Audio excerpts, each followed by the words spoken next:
mahasiswa Universitas Indraprasta PGRI, Fakultas Bahasa dan Seni, Prodi Pendidikan Bahasa dan Sastra Indonesia. Video ini dibuat untuk menyelesaikan tugas akhir dalam mata kuliah kajian puisi dan dosen pengampu Ibu Fatimah Ekajen. Sebelumnya, izinkan kami perkenalkan kelompok kami terlebih dahulu ya. Pertama ada saya, Alia Putri Rahayu. Halo, saya Nazla Hilali. Halo, perkenalkan nama saya Fakti Radia Prastika. Halo, saya Oknel Cindy Pamela Lastari.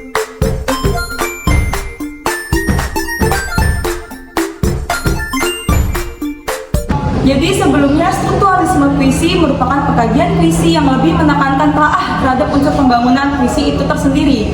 Dalam hal ini, sebuah puisi dianggap sebagai sebuah kesatuan yang utuh. Oleh karena itu, pengkajian puisi dengan teori strukturalisme merupakan pengkajian yang tidak melibatkan latar belakang penyair serta faktor yang turut mempengaruhi terciptanya puisi itu tersebut. Selanjutnya, puisi pada suatu hari nanti merupakan puisi yang ditulis oleh Sakpati Djoko Damono pada tahun 1991. Puisi yang dikenal akan keindahan lirik-liriknya ini mampu menyentuh perasaan pembacanya dari pertama kali membaca puisinya. Meskipun disajikan dengan gaya bahasa yang sederhana, puisi ini menyimpan makna yang begitu mendalam. Keapikan dalam penyajian lirik-lirik puisi tersebut dapat membuat para pembaca ataupun penikmat puisinya tidak merasa bosan untuk berkali-kali untuk membaca serta menikmati keindahan kata-kata dan makna yang dimiliki oleh puisi tersebut.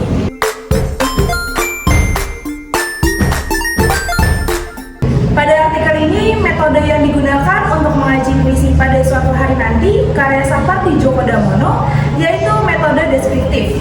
Metode deskriptif ini merupakan metode yang menggunakan analisis terkait struktur batin dan sosok lahir dari puisi pada suatu hari nanti yang disajikan dalam bentuk uraian perpaparan secara jelas. Maka dari itu, kami akan menjelaskan hasil analisis kami. Baik, di sini kami akan memaparkan hasil analisis kami, yaitu kajian strukturalisme puisi pada suatu hari nanti, karya Sakpati Djoko Damono. Baik, saya akan memulai presentasi ini dan saya akan memaparkan hasil analisis kami. Pada slide pertama ini terdapat pengertian kajian strukturalisme puisi. Kajian strukturalisme puisi merupakan pengkajian puisi yang lebih menekankan telaah terhadap unsur pembangunan puisi itu tersendiri. Dalam hal ini, sebuah puisi dianggap sebagai sebuah kesatuan yang utuh.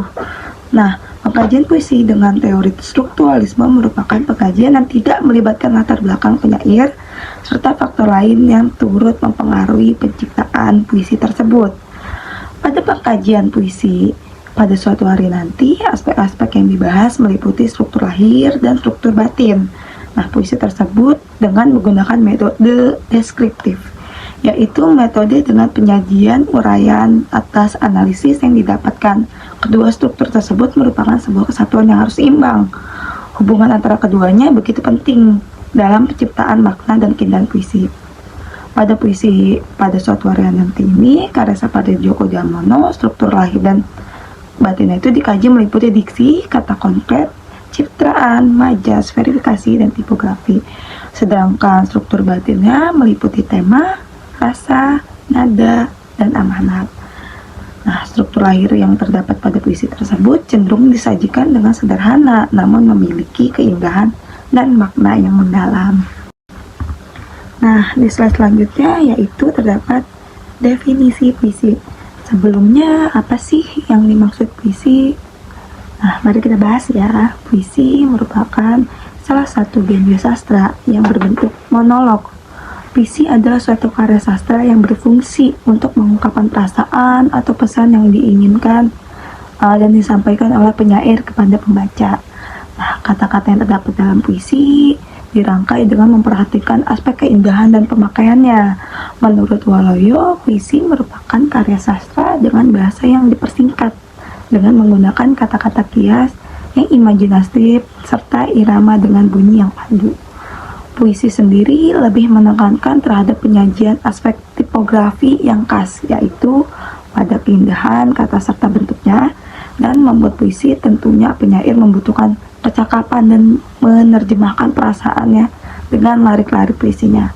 Maka begitu hebatnya penyair-penyair yang mampu menciptakan sejumlah puisi yang begitu fenomenal dan bermakna. Saya akan membacakan puisi di atas yang berjudul Pada Suatu Hari Nanti. Pada suatu hari nanti, jasadku takkan ada lagi, tapi dalam bait-bait sajak ini kau takkan kurelakan sendiri. Pada suatu hari nanti, suaraku takkan terdengar lagi, tapi di antara larik-larik sajak ini, kau tetap akan kusiasati. Pada suatu hari nanti, impianku pun takkan dikenal lagi. Namun di sela-sela huruf sajak ini, kau takkan letih-letihnya ku cari. Seperti Djoko Damono 1991. Baik, hasil analisis dari puisi yang sudah saya bacakan tadi yang berjudul Pada Suatu Hari Nanti tentunya meliputi unsur diksi, kata konkret, citraan, majas, verifikasi, dan tipografi. Seluruh unsur tersebut bersatu dalam satu berkaitan dan dalam membentuk keindahan pada salah satu puisi yang ditulis oleh Sapardi Djoko Damono tersebut. Diksi merupakan kata yang tepat wujud dan tepat makna dalam sebuah puisi. Diksi merupakan pilihan kata yang menjadi dasar bagi penulis dalam menciptakan puisinya. Menurut Prado dalam Wahyuni dan Harum 2018, diksi adalah hal yang digunakan untuk menambahkan kepuitisan serta nilai estetik dalam sebuah puisi. Lalu di slide selanjutnya pada puisi yang berjudul Pada Suatu Hari Nanti karya Sapardi Djoko Damono, struktur lahir yang dikaji meliputi diksi, kata konkret, citraan, majas, verifikasi, dan tipografi. Sedangkan struktur batinnya meliputi tema, rasa, nada, amanat. Lalu struktur lahir yang terdapat pada puisi tersebut cenderung disajikan secara sederhana, namun memiliki keindahan dan makna yang mendalam. Puisi Pada Suatu Hari Nanti menyimpan pesan yang begitu menyentuh dari penyairnya. Lalu selanjutnya pada bait pertama ini diksi yang menonjol yaitu penggunaan kata jasadku. Nah, pada kata tersebut pemaknaan yang sangat mendalam dan khususnya begitu terasa. Diksi tersebut tentu saja merupakan pilihan kata yang dipilih penyair untuk menyampaikan makna yang sedalam-sedalamnya hendak disampaikan. Karena apabila diksi tersebut diganti dengan diksi yang lain, maka belum tentu pemaknaan akan mendalam dan menimbulkan perasaan yang kuat. Misalnya penggunaan kata tubuhku tentu tidak bisa menggantikan pemaknaan yang telah diwakilkan oleh kata jasadku. Sementara ini pada bait kedua diksi yang paling menonjol adalah kata kusiasati. Kata tersebut secara kuat mewakili perasaan aku, lirik yang ingin tetap menemani kau. Selanjutnya diksi yang paling menonjol pada bait ketiga adalah letih-letihnya. Adverbial tersebut memiliki penyampaian pernyataan yang begitu kuat dari aku, lirik bahwa ia memiliki dan menemani kau. Nah, baik, segitu saja pemaparan saya. Mohon maaf jika banyak-banyak salah kata. Selanjutnya akan dibacakan oleh teman saya, yaitu Safira. Baik, selanjutnya yaitu ada kata konkret. Kata konkret merupakan kata yang tepat serta dapat menggugah imaji para penikmat puisi ataupun citraan dalam puisi tersebut. Kata konkret berkaitan erat dengan imaji. Kata konkret sangat berguna bagi penggambaran serta pengalaman indrawi bagi pembaca atau penikmat puisi. Selanjutnya kata konkret akan menghasilkan imaji atau citraan dalam suatu puisi. Dengan menggunakan kata konkret, suatu puisi akan mampu membangkitkan makna serta imaji dari maksud yang disampaikan oleh aku, lirik. Pada puisi Pada Suatu Hari Nanti karya Sapardi Djoko Damono terdapat sejumlah kata konkret yang dapat menciptakan pengalaman indrawi kepada pembaca atau para penikmatnya. Di antaranya 1. Jasadku pada bait pertama, 2. Bait-bait pada bait pertama, 3. Suaraku pada bait kedua, dan 4. Larik-larik pada bait kedua, dan 5. Huruf pada bait ketiga. Seluruh kata konkret tersebut akan menghasilkan imaji atau citraan dari puisi Pada Suatu Hari Nanti. Next, selanjutnya yaitu ada citraan. Citraan merupakan pengalaman indrawi yang dirasakan oleh pembaca atau penikmat puisi. Pengalaman indrawi tersebut tidak lain disebabkan oleh kehadiran kata konkret yang mampu membangun imajinasi pembaca atau penikmat puisinya. Citraan puisi merupakan kata, frasa, atau kalimat yang tertuang dalam puisi dan dapat menghasilkan penggambaran mengenai suatu objek. Citraan terdiri atas sejumlah macam, yaitu citraan penglihatan, citraan pendengaran, citraan perabaan, citra pencecapan, dan citra penciuman. Pada puisi Pada Suatu Hari Nanti karya Sapadi Djoko Damono, setiap bait-baitnya mengandung citraan. Pada bait pertama terdapat citraan penglihatan yang diciptakan oleh kata konkret, jasadku, dan bait-bait. Pada bait tersebut pembaca akan merasakan pengalaman indrawi, yaitu penglihatan, untuk membayangkan sebuah jasad dan bait-bait yang terdapat pada sajak. Kemudian, pada bait kedua, citraan yang dihasilkan adalah citraan pendengaran dan citraan penglihatan. Citraan pendengaran yang diciptakan berasal dari kehadiran kata konkret, suaraku, yang dapat membuat membaca atau penikmat puisi merasakan pengalaman indrawi, yaitu pendengaran, untuk membayangkan suara aku lirik. Kemudian citraan penglihatan yang tercipta pada bait kedua dihasilkan dari kehadiran kata konkret larik-larik. Yang terakhir, citraan yang terdapat pada bait ketiga yaitu citraan penglihatan yang dihasilkan oleh kata konkret huruf. Pada bait ketiga, pembaca atau penikmat puisi Pada Suatu Hari Nanti dapat merasakan pengalaman indrawi penglihatan untuk membayangkan wujud dari serangkaian huruf yang terdapat dalam sebuah sajak yang dimaksud oleh aku lirik. Majas adalah gaya bahasa yang terdapat dalam sebuah puisi. Gaya bahasa tersebut dapat menjadi sebuah ciri khas dari suatu puisi sekaligus sebagai unsur yang dapat memperkuat serta memperdalam makna dan keindahan kata. Kurniawan dalam Fauzi DKK 2018 halaman 952 menyatakan bahwa dalam menciptakan sebuah puisi, seorang penyair harus memperhatikan gaya bahasa yang digunakannya karena akan mempengaruhi keindahan dari puisinya. Jadi, majas terdiri atas beberapa jenis, seperti majas metafora, majas simile, majas hiperbola, dan sebagainya. Akan tetapi, pada puisi Pada Suatu Hari Nanti, karya Sapadi Djoko Damono tidak menggunakan banyak majas. Pada puisi ini, majas yang digunakan untuk memperdalam dan memperkuat keindahan puisinya hanyalah majas metafora, yaitu majas yang menempatkan suatu hal dengan hal yang lain. Menurut Krida Laksana, dalam Wiradharma 2016 halaman 8, majas metafora merupakan sebuah kata atau kelompok kata yang tidak memiliki arti sebenarnya, melainkan merupakan sebuah lukisan berdasarkan persamaan atau perbandingan. Pada puisi Pada Suatu Hari Nanti, majas metafora tersebut terdapat pada ketiga bait dan puisi tersebut, yaitu tapi dalam bait-bait sajak ini pada bait pertama, dan tapi di antara larik-larik sajak ini pada bait kedua, dan namun di sela-sela huruf sajak ini pada bait ketiga. Pada larik-larik tersebut, penggunaan majas metafora digunakan untuk mewakilkan makna yang dimaksud oleh aku.